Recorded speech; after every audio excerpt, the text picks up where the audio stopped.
Welcome to the Sonic Days podcast, home of all things audio. This season was recorded live at Sonic Days 2024. In this episode, producer Flemming Rasmussen shares his insights from his time in the studio with Metallica, known for his work on Ride the Lightning, Master of Puppets, and Injustice for All. Rasmussen reflects on the recording sessions and techniques that helped shape the band's early sound.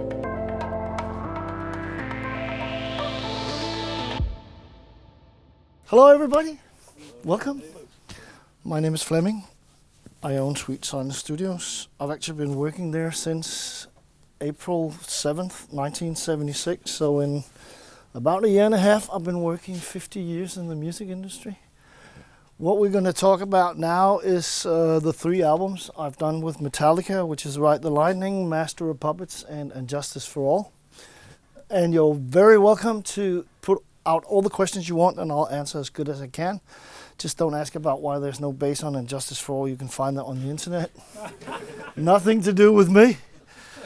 We're going to talk about recording these albums. As you can see, I've already put up a picture of Lars's drum kit on, I guess it's Ride the Lightning. I'm not sure. It might be Master of Puppets.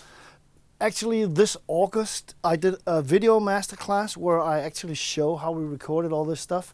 So we did some research and found out what mics were used. What you need to understand is that Sweet Silence Studios was a pretty big studio complex back in the day. That facility where these albums are recorded, unfortunately, got closed in 2000. But we had a big studio with 100 square meters recording room. Behind that, we had a drum booth and a vocal booth. And at the very back of it, there was a huge storage room, which was basically a storage room with no acoustic treatment at all. Wooden floor, concrete walls, not bricks, windows on both sides, slanted ceiling, 100 square meters, huge room, and the drums sounded absolutely amazing out there. So that's where these drums are standing. There was a big double door at the back of the studio, and we actually put the drums right in front of those doors so Lars could look in at all the other guys who were in the studio, but mostly they were just standing around him. Just go through the mics. He had two bass drums. We used AKG D12s on both bass drums. Unfortunately, I don't have them anymore. They're at the National Danish Rock Museum in Roskilde because they kind of died. These days I use the D112, which is absolutely great as well. Snare is SM57, and I was really surprised when I saw some of these pictures because I actually thought I used SM57s on the toms, but I didn't. I used MD 421s on all the side toms. There are MD 421s on the toms. And then on the floor toms, I use RE20s because the bass response on those are a lot better. If we go to the next picture, that's him sitting. But that also you can see the MD 421s, which is a very good mic. All the overhead mics are Neumann U87s, which is actually quite crazy because it's one of the best mics ever made. I always say that if you have an SM57 and a Neumann U87, you should be able to record everything. If you can't do that, find another job. I now use AKG, I use DPA 4006s for the overheads, which is an Omni mic, but they capture the sound really, really well. And then at the front, I had two U87s as close ambience. And then in the back of the room, I had another two U87s, like 3 meters up, pointing towards the drum kit, which was the far ambience. I haven't heard the new ones. I still have a couple of my old ones, and they sound really, really good. I know there's a lot of, when everything is vintage, people think it sounds good. It's not always the truth. It's the same thing with analog. People think that if you use analog, it automatically sounds good. I personally stopped using tape recorders 8 years ago because I was so fed up adjusting them. Because analog sounds great if you adjust your tape machines. If you don't spend an hour and a half each morning before you start recording, adjusting your 24 track, you never know what you get back. I mean, it changes literally on a daily basis. So My tape recorder is where my D12 is. It's at the Danish Rock Museum in Roskilde. So they actually got that down there as well. These albums are all recorded on analog tape, 2-inch tapes, 24 tracks. Already the first Ride the Lightning we started on the 20th of February 1984. So that was actually 40 years ago this February. So all this is like 40 years ago, and at this time we already had the synchronizers so we could pair two 24 tracks. So all of these, I mean, everything you hear on Ride, Master and Justice is played. Nobody ever knew what a computer was. Telephones was hooked up to the wall, all of that. It's really old school shit. And that meant that we had 23 tracks because 24 is always the time code that synchronizes the two tapes. It's always the highest note. If you have a 16 track, it's track 16. If you have a 4 track, it's track 4. Except if you're Cat Stevens, because he's got a thing with numbers. So he didn't want it on. He wanted it in the middle of tape because he thought it was so important and it shouldn't get lost. So he put it on track 12 because 13 he couldn't really handle. So, but I mean, everybody who's heard a semitone knows it's horrible and it leaks as shit. And that's why you always put it on an outer track, because it only leads to the track next to it, leakage. I always did that, and you can see that. I brought these. This is from Ride the Lightning.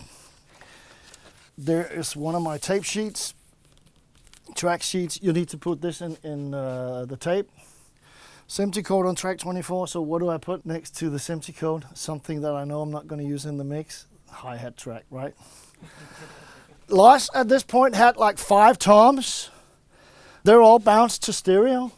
So when we record, we took all these 5 mics, bounced them into stereo. These days where you have endless tracks, you put everything on one track and you always do it afterwards. I actually sometimes feel that kind of fucks up the feel of the music, because you wait to take the important decisions till later. And I'm going to tell you as we go on, you'll see that I only use 5 tracks to 16 mics. There are 2 bass drums, they're on 1 track. There's 2 snare mics, they're on 1 track. 4 room mics, they're on 2 tracks, toms in stereo, and a hi-hat. And for some reason, I'm not using overheads on this, which is kind of strange, but they're probably mixed in with the toms. So you have kind of like a kit track. And it's also a lot easier to balance the toms if you have a drummer and you go just hit one at a time. You just press mono and they have to be equal in sound. And if he does a fill and one tom is too low, it's the drummer's fault, because they're all right there, right? And what we also have here is my EQ sheet. That's what you had to do in those days. Today we have automation and everything is remembered in the computer. This is actually all of the channels, 1 to 24, for the EQs on my Trident desk for what I did. I have the original ones, all of them, I have them at home. It also says what mics are on there and how high the fader was, so you could always recapture that sound. Why was that important? Well, because in those days, we had 2 recording sessions each day. Somebody came in at 9:30, recorded from 10 till 6 in the evening, and from 6 in the evening till 7, I set up all of this shit, turned on the heat in the back room because there was no heat. I had to buy some gas heaters. So, this was winter in '84. It was -10. So when Lars came, it was about 5 degrees, which is cold. That also meant that we had to tune the drums every day. And one of the first things I asked Lars was, can you tune the drums? There you can get a feel for what the room looks like. That's it. That's him sitting behind the drum kit. That's a bigger picture. And you can see the U87s as overheads. And that's actually my back room. And that thing over there is actually the door into the studio behind him. And that's actually what it looked like. It had these walls, which was cardboard or whatever, and then a wooden floor, bricks on the sides with windows. Again, there he is. You get a sense of the room is pretty big. When we did the first album, which was Ride the Lightning, we had one problem, and the problem was that Metallica decided to record with me in Copenhagen, and they knew they couldn't afford to be there more than 5 days. That was all the record company wanted to pay for.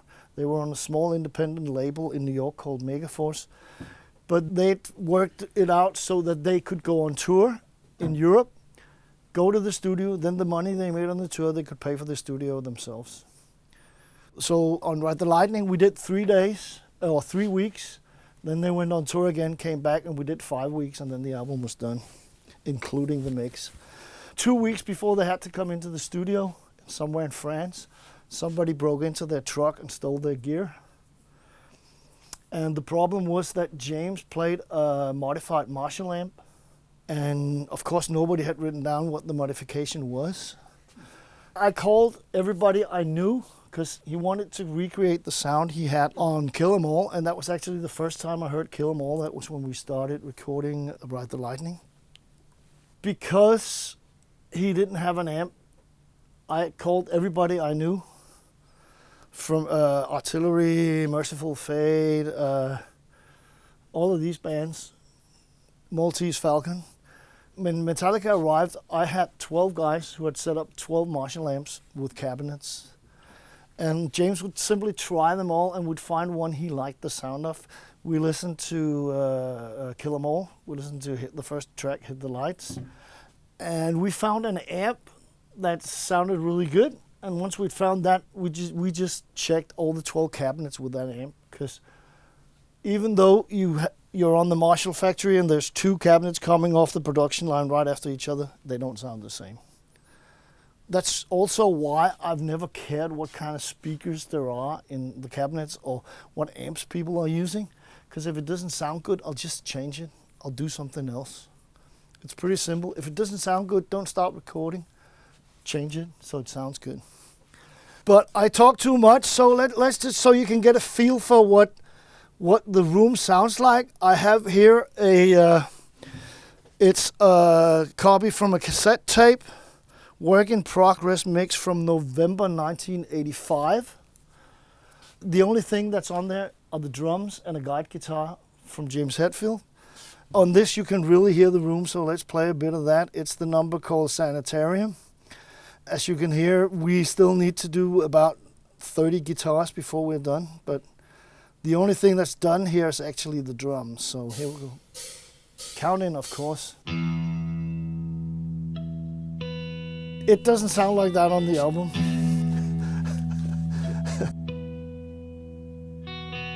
But check the drum sound, because there you can actually hear the big room that the drums are recorded in.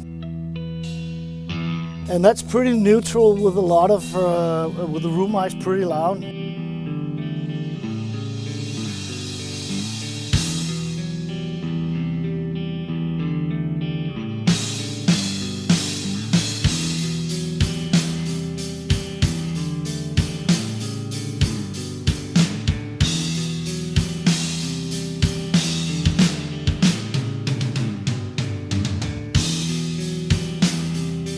See, there's nothing there at all, it's just the drums.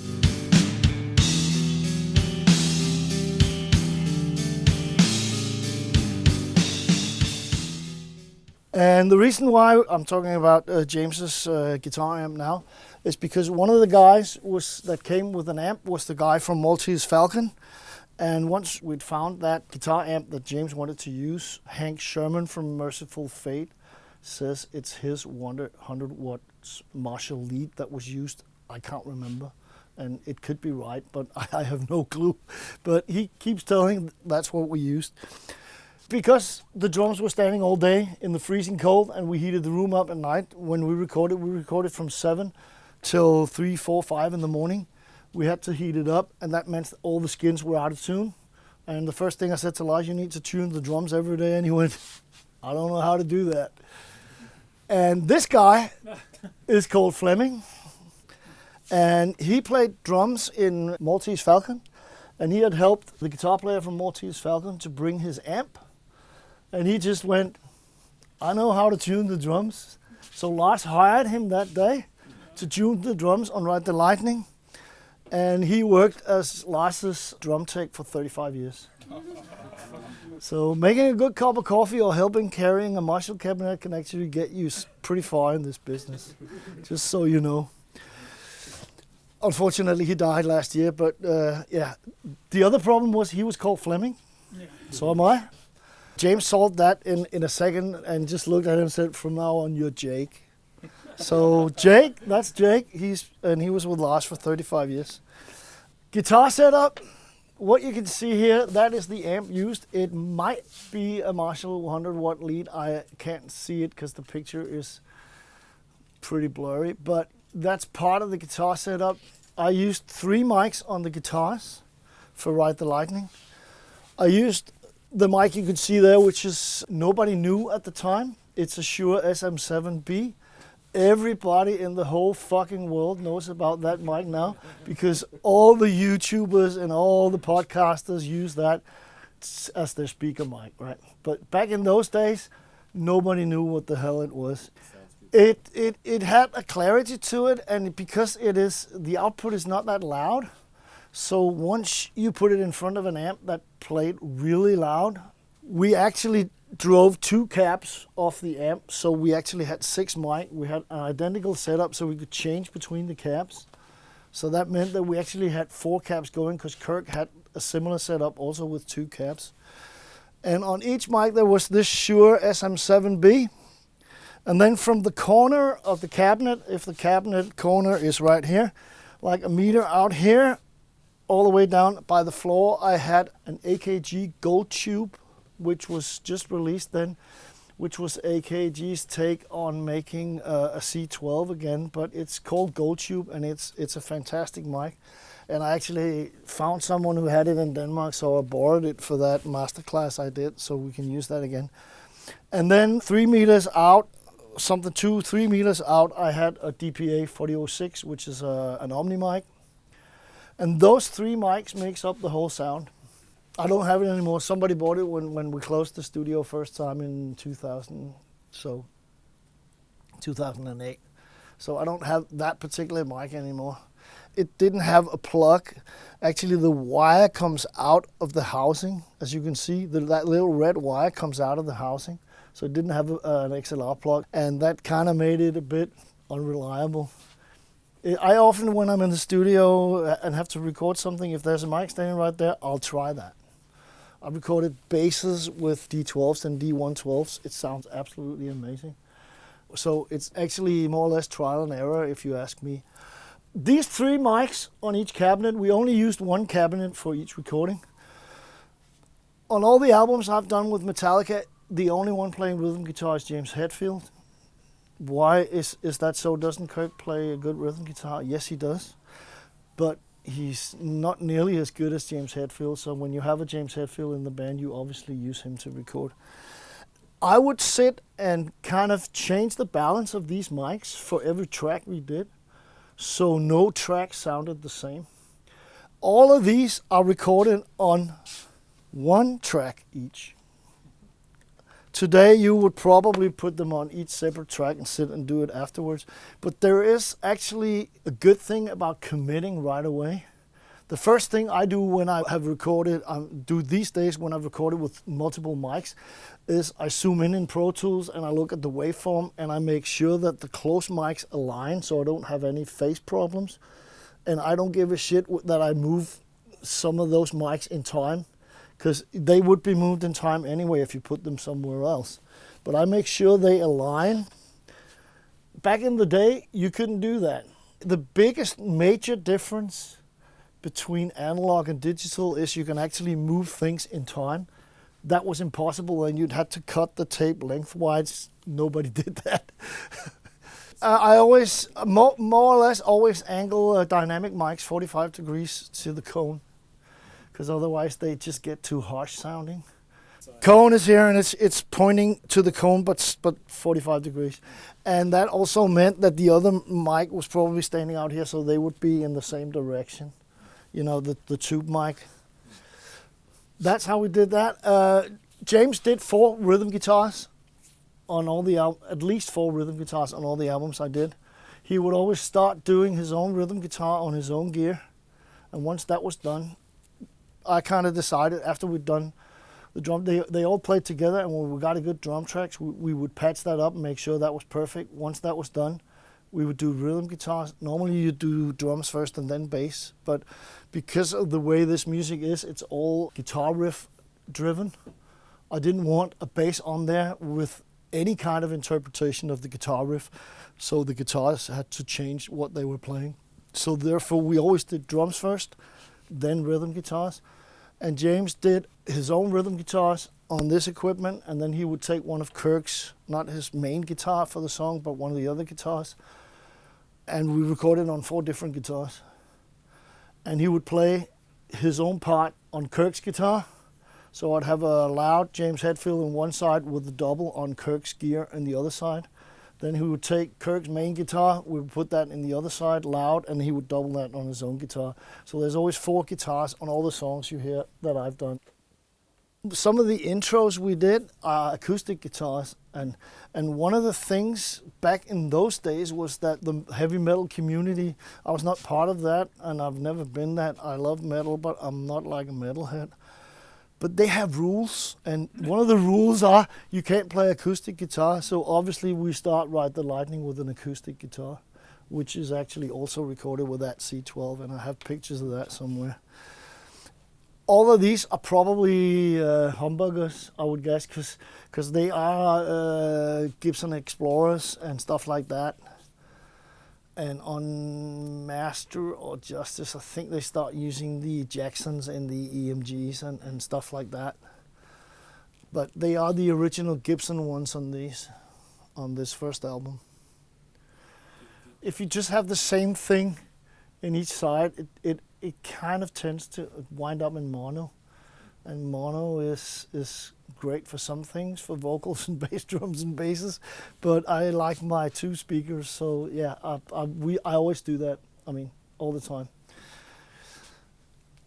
The bass, good old Cliff Burton had a very rare Mesa amp that I think they only made 500 of them, so if you get hold of one of those, you're going to have to sell your mom and buy it because it's probably going to go up in value. And he had a Mesa cabinet with, I think, 2 12s in it, maybe 4 12s. And then beside that, he had a 15-inch cab as well. So all the basses are recorded with a DI before all his pedals and everything. So I had a totally clean signal. And that's why the bass is on the 3 tracks here. It says line, amp, low, amp, high. So there's a 12-inch and a 15-inch. And the reason why Cliff always used a 15-inch speaker as well to get that low button was because he played Rickenbacker basses and they don't have a lot of low end. It's as simple as that.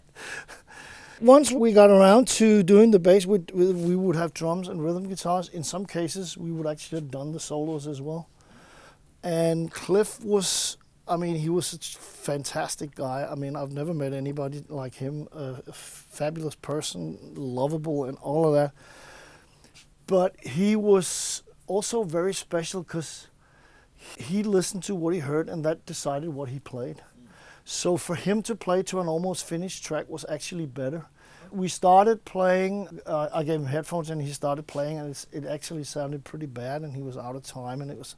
So I had a pair of big JBL 4333 speakers hanging from the ceiling like these 2 in the recording room, because if you had like a symphony orchestra, you don't want 50 people to stand up and go through chairs and everything, so we could play it for them in there. So I put the track he should play to on those and said, fuck the speakers, we'd put the bass amp in the vocal booth and then mic'd it up, and I hit record and I could hear him playing, because you could hear that but I couldn't see him till he came like jumping past the window like it. He loved it. It was fantastic. And he did it in 1 or 2 takes. What you probably don't know is that a lot of the melody parts on both Ride and Master is not guitar, it's actually Cliff on his bass. And he was totally crazy with his Morley wah pedal and phasers, and so he had like Morley everywhere and distortion sounds, and it was a blast. We did a lot of different shit, and he was the only person in Metallica who had any kind of musical education. Lars never knew how to play drums. Again, everybody who says Lars Ulrich can't play drums doesn't know what the fuck they're talking about. He's a fantastic drummer, but he never took lessons. I read somewhere recently that James has said that Lars didn't start practicing until 4 years ago. It's like, what the fuck? After I'd set up everything and got everything going, we started recording, I think it was the Ride the Lightning number. I got them into the control room and we listened to it, and I kind of asked Lars, what you playing this verse is really good. Why are you playing something else in the next verse? But Lars's idea of songs is, I have this fill here. He's one of the best drummers in the world doing fills. So he had this fill, and then he would just play something, and then this fill, and then blah, and all the stuff in between. He didn't even know that there had to be equal length between the snare hits. So every time they did a break, he would come in on the upbeat. So like 1, 2, 3, 4, that's Lars.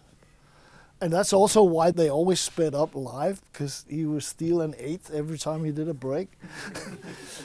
Me and Jake literally had to go and say, all right, then you play this with this hand and you do this. Once we found out what worked for the verse parts and the choruses, we would, because he never thought about that. And that's because he grew up with his dad and mom, of course, but they were really freaky. I mean, his dad, who unfortunately died last year, was like the craziest Buddhist guy you've ever seen. He was fantastic. He was a tennis player. That was why Lars went to the States. He was supposed to be a tennis pro like his dad. His dad, Torben, has actually once where he was almost winning the Danish championship tennis.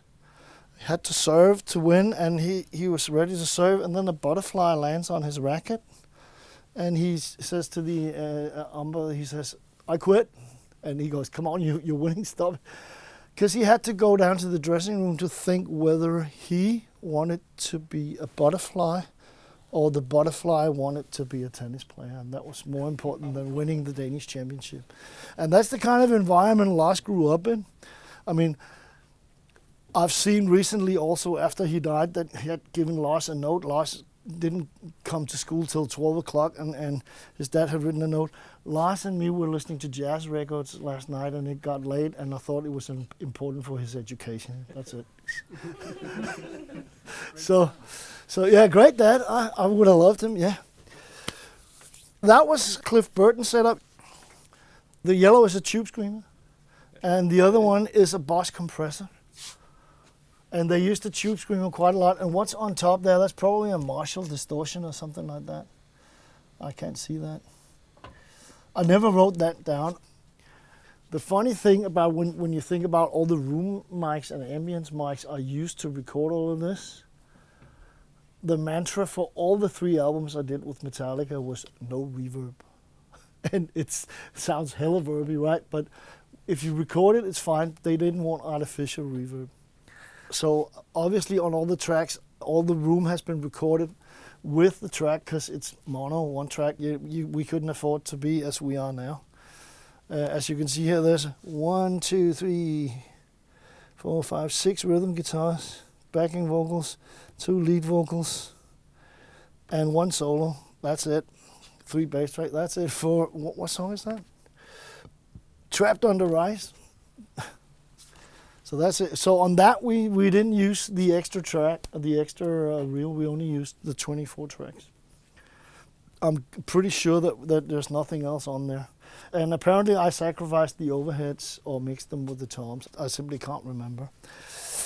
And all of this is, as I said, analog. It all went through my Trident A-Range desk. And I would EQ and compress everything on the way in. Because back in those days, you couldn't start adding 10 dBs of high end because you'd get tape hiss. Actually, I think most engineers in those days actually added a little bit of high end because they knew that once it got off the tape, all that high end would be gone. And I think that's actually the reason why some of the first CDs sounded so hard and trebly, is because the engineers hadn't gotten used to, oh, wow, if we put that on, we actually also get it back when we get the final product. So I actually think that had something to do with it. On the next album we did, which was Master of Puppets, they were actually planning on recording that in the States. Lars called me, and Lars, we went studio shopping for 10 days in Los Angeles to find a studio that had something similar to the drum sound we could get at Sweet Silence. And it just never happened, so they decided to come back, and they recorded that from September 3rd, 1985 till Christmas morning. Christmas that year was the 24th of December. At this point, they've gotten Boogie sponsorship. So they had Boogie amps. They had this horrible Boogie Series 3. And I was like, okay, that looks exciting. And we started doing guitar sound.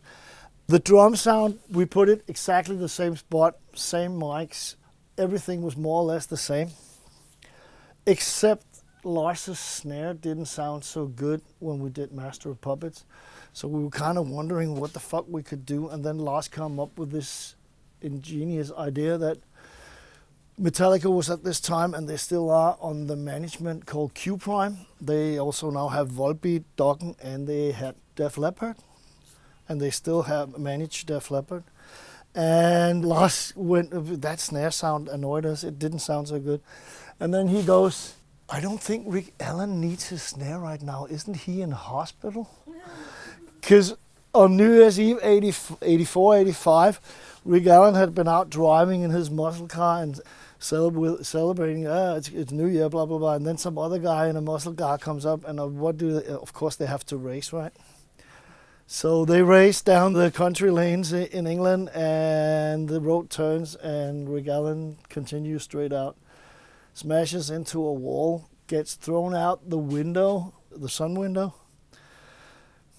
But unfortunately, his left arm is stuck in the security belt. So that gets ripped off. And they actually put it back on. And it looked like it was going to be okay for a while, but after a couple of months, they had to amputate his arm. So when we start in September recording Master of Puppets, he's in hospital and just had his arm amputated.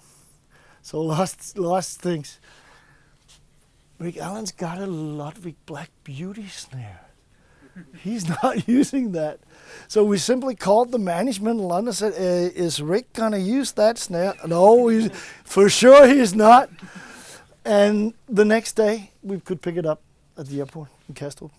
And we put it on, and that's used on all of Master of Puppets. Lars went out later, once we were done with the drums, and went kind of scavenging around the music shops in Copenhagen and found one in a music store that had a price tag from 1976, and that was the first Black Beauty he bought. And I think he's got 15 of them now. He endorses Tama, but when we start recording, it's... So, yeah. But they had gotten the Mesa Boogie Amps Series 3, it's called. They had way more knobs than this, bass, treble, pre-distor, and all of the knobs could be pulled, and they did something else, and it was a nightmare. Plus there was a graphic EQ on there. It was horrifying. We kind of tweaked it a lot and got like a semi-good sound. What do you do when you have a sound that's not good enough? Well, you change that as well. On the back of the Boogie amp, there is there's an insert and a send. We're talking guitar level here, right? So I took the send into a DI. I took the output of that DI into one of these EQs, which is like a Lunchbug EQ. It's an Aphex B&B audio equalizer, which has got 4 bands. And depending on the top switch depends whether you add or subtract the next one, whether it's sharp or broad, and then you have the one with the orange is how much you add or subtract, and the other one's, the inside one is the frequencies. That's 2 EQs. And I simply plugged one of those into the back of the amp, but then the output of this, which is studio line level, had to be stepped down. So I had to get some electronic engineer to build me a step down thing so we could get down to guitar level and then back into the amp and then out to the speaker. But that also meant that I had control of how much level I sent into these and how much level I sent into the power amp, because this insert is after the preamp but before the power amp. I think they actually made it so you can use another power amp, but I'm not sure. All of the songs on Master of Puppets, these fuckers are on the guitar. And this is actually one of the settings from last time we used it. There's filters as well at the bottom. You can see there's a high and low cut there. That meant I could sit in the control room. Once I had all my mics up and had a good sound, I could sit and change the sound by just adjusting this EQ. And I had this in a lunchbox sitting right next to me so I could sit in the sweet spot. Because when we did the guitars, I would sit here in front of the desk and James would be standing right here so he could listen to the stereo speakers, and we would be like that. And every time he made a mistake, I was ready to stop the tape, and he'd already stopped, he knew it. And we'd just go back a little bit, press play, I'd punch in to record, and he would just continue. That is one of the secrets why the guitars on Master of Puppets sounds the way it does. We actually reused that on And Justice for All, but And Justice for All is actually recorded in the States, in North Hollywood. I actually had to say no to doing that album because I was doing something else in Copenhagen, so I couldn't change it. That's a young me in One-on-One Studios in North Hollywood. This studio was actually owned by Burt Bacharach. It had padded toilet seats. Seriously, it had padded leather toilet seats. It was ridiculous. I've never seen anything like it. And they had all this shit going on there. They started recording on the 3rd of January. They started with my clink because they wanted it to sound like Guns N' Roses, which was a terrible idea. But Mike Klink did Appetite for Destruction, so a very, very good engineer. But he just didn't fit with Metallica. There you can see the amps were in the control room and the speakers in the main room. Long speaker cables, but that's the way you do it. I came, they had this SSL desk. I sacked it right away. They had an old neat desk that they had in racks. They are over there next to it. I used those, and the rest are on the back wall there. So the only thing we used the SSL desk for was to listen to the playback. We didn't record anything through that, except Jason's bass. I, as the only person in the world, can say sounds absolutely fantastic because I'm one of the only persons in the world who've heard it. Lars's drum kit, see, different mics altogether. Bass drum mics are now RE20s, and tom mics are, as far as I remember, SM57s. Yes, they are. And there's some U87 standing there as well. I think the room mics are AKGs. I can't remember. On top of that, Lars had gotten a new system he could put under the cymbals. And he had like a small mixer, and we had to record that as well. I never used it. It sounded absolutely horrible. This is like the reversed kit, because when we started recording, Lars had 11 cymbals. And when you record analog, you'll always have a small gap when you punch into record, because the tape moves this way and the recording head is here and the erase head is here. So the tape gets to here first, which is the erase head. Then you press record and it starts erasing. And then before it gets to this point, a small amount of time has gone and it doesn't start recording till here. So there's always a small gap. But these are all recorded on 30 inch, so you almost can't hear it. If you could hear it, you'd just overdub a cymbal right there. Nobody would ever notice it. Because we recorded analog, I actually also had a problem because they were recording on a Studer. All the other albums are recorded on a Lyric, Danish recorder. Sounds absolutely amazing. Probably like it more than the Studer, but they're very close. But because the Studer's heads had like this, so one was in one side, it's a flange like this, so track one was here, track two was there. When you punch sometimes, some of the tracks didn't have everything and some of them did. I even called Studer at one point and said, what the fuck is going on? Because it's recorded analog, and we would actually, once we've done a good bit, we would punch in We would always do that on a one hit, because that's a bass drum and a cymbal. And Lars had, when we started the session, had 11 cymbals. And he was like, how do I remember which cymbal I hit when I have to punch in? But Lars had an ingenious idea. He'd bought a VHS video camera. Then he could record himself. And once we've had a good take, could go in and he'd go, okay, I have to continue on that cymbal. He could start from there. And I was like, that's good thinking, Lars. That's really good thinking. Once we've done the first track, we listened a lot to make sure it was all right. It's always in the start of a session. You have to simply decide how high do we set the bar. We decided this is fine. Let's punch in here. And Lars went in and looked at the vid because it had a screen so he could kind of look at it and go, okay. And he was all quiet. I was like, Lars, what cymbal is it? And he looked again and he was all quiet. And then suddenly the only thing he says, I can't see myself. And I was like, yeah, sure, you got 11 cymbals. What do you expect? I fucking can't see myself. He called Jake. And on that, Lars said, from here to here, get rid of everything. He realized he'd been on tour with Van Halen. He'd played with Ozzy. He'd played fucking Monsters of Rock. He played with AC/DC. They'd headlined a European tour. They'd played all these concerts. And nobody had seen him. And since that day, from here to there, Lars doesn't have anything. And if you see him now, there's nothing. Of course, it's a pretty good idea, because what is the most important thing when you play in a band? To know what everybody else is doing, right? I've been to concerts where I never saw the drummer. I went to a Woody Woodmansey concert once. He played in a band called U-Boat. They played with David Bowie. That's why I went to the concert. He had like cymbals like this all the way around. He had toms like this. He had 2 gongs in the back and timpanis and shit. You never saw the guy. He played the whole show. We were like, where the fuck is he? They more or less always came in with fully finished songs. Metallica has always done really, really good demos. And it's only been like small things we've changed in the studio. Their process was that they do these mixed riff tapes. Every time they come up with a riff, they put it on cassette. So they had these riff tapes, and at one point, Lars and James would get together and see which riffs would fit, and they would do song structures out of these riffs.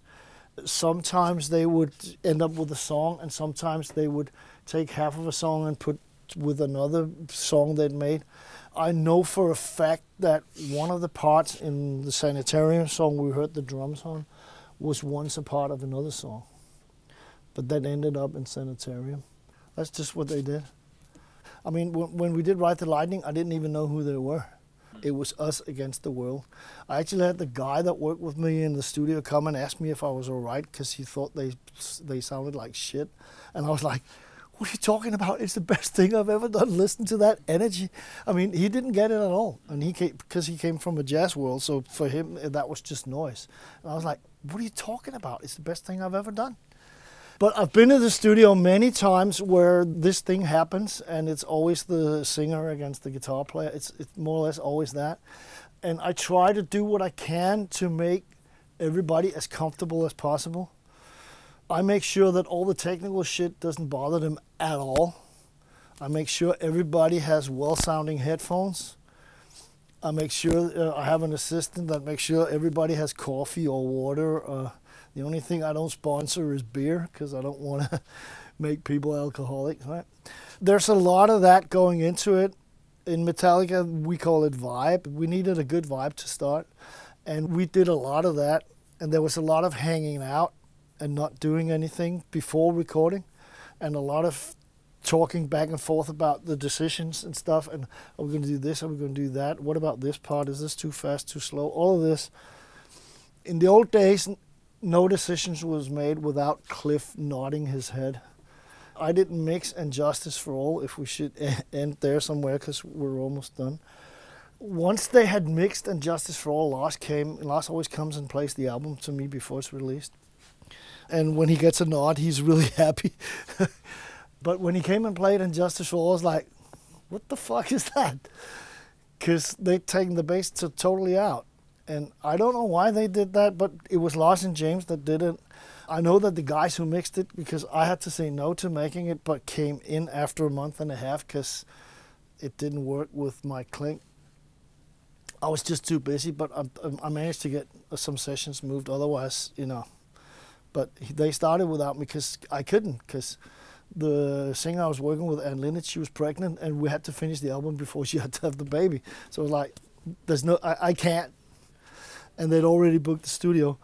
But I think what happened, and I've been asking Lars about it a million times, and he never wants to answer it, but I think what happened was, because they were on tour when it was mixed, and Michael Thompson and Stephen Barbiero, who mixed it, probably set it up so it sounded absolutely fantastic, and then Lars and James flies in, and they go, no, I want it. I mean, Lars had taken a picture of the graphic EQ I had on the kick drum, and not realizing that I actually already taped that. I'd already recorded that. You can see over here.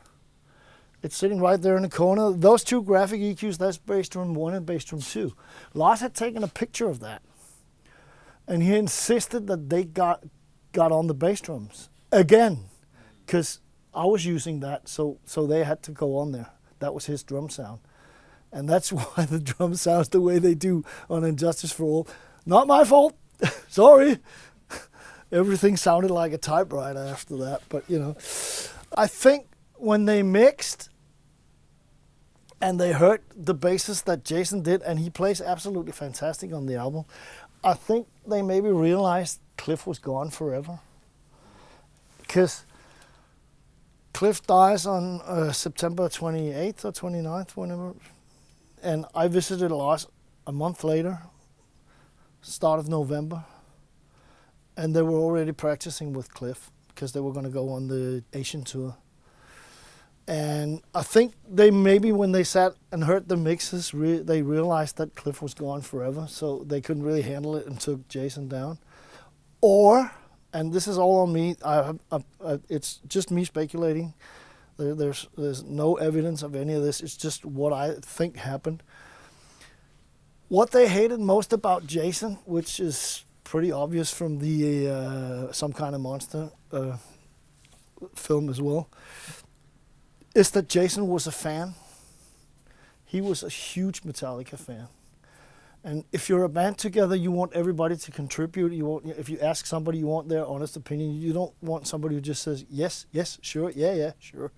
And I think they maybe took the bass down just to piss him off and to get a reaction. And when they didn't get it, they went, okay, he deserves it. We'll fucking leave it out. But Lars actually claimed, when we heard, he said, no, it's there. It's just in the guitars. No, it's not. I ditched my tape recorder 10 years ago. I've been using Pro Tools a lot at the time. I actually, at one point, had a setup with a synchronizer so that my tape machine would run in sync with Pro Tools. So when I recorded, I would put the tape machine in line in. So I would send the signal from the desk to the tape recorder, out of the tape recorder into Pro Tools. I had like multi-plug, so I could take like 12 channels at a time, click. So it would go through the tape recorder, out of the, just line in, but just through the electronics, from that into Pro Tools, in sync with a time code. I would record simultaneously in Pro Tools and on tape. So at one point I could throw on the tape, press play on Pro Tools, and I could decide whether I wanted to hear the bass drum from the tape or from Pro Tools, which was absolutely fabulous. But I just got fed up adjusting tape machines. And also the converters got better and better. So to this day, I would say that that digital sounds better than analog. I know everybody thinks analog is, and it sounds so good. No, it doesn't. Not if you know how to treat it. I mean, just anything, because it's analog doesn't mean it's good. I commit compressors and EQs to tape. I never record anything un-EQ'd or uncompressed. I sculpt the sounds as we go. So if you take one of my tracks and almost put the faders in a straight line, it would almost sound like the album. Because I do a lot of that stuff going in.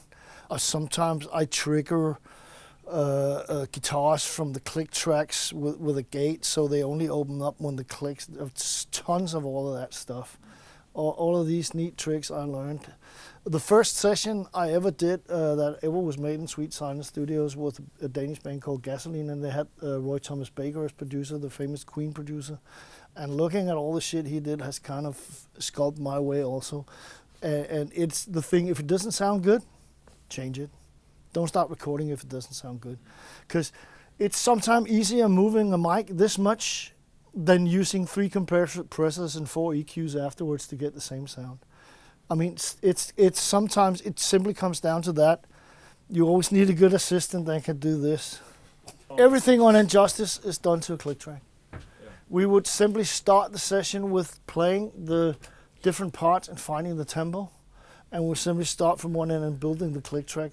So I would sit with a Linn drum that only did click, click, click, and I would, when we got to the point, I would adjust the tempo, hit record and press start at the same time.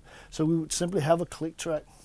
But as you can see on some of these pictures here, if we go back, I did a shitload of editing. I don't know what end they're in. See, that's me editing. See all the bits lying there?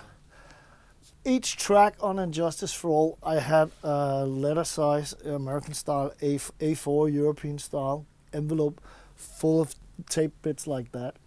So every time Lars was a little late, I would chuck out a piece of the tape. And every time he was a little early, I would take any odd piece from my envelope and just stick in.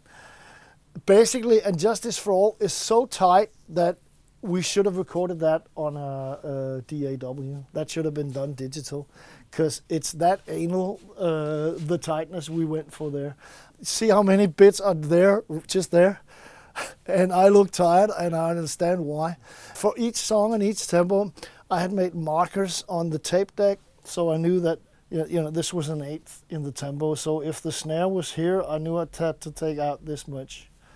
And I did it, and I remember when they had to mix it, when they put up the tapes, they stopped everything. They thought something had gone wrong because there were so many edits that they made so much noise when the tape was rewinding. It was like constantly. Tape 1 is only drums. Yeah, so there's like 18 tracks of drums. And then we did a stereo mix of that onto a new reel, and we played guitar and bass and vocals and solos to that. Time's out.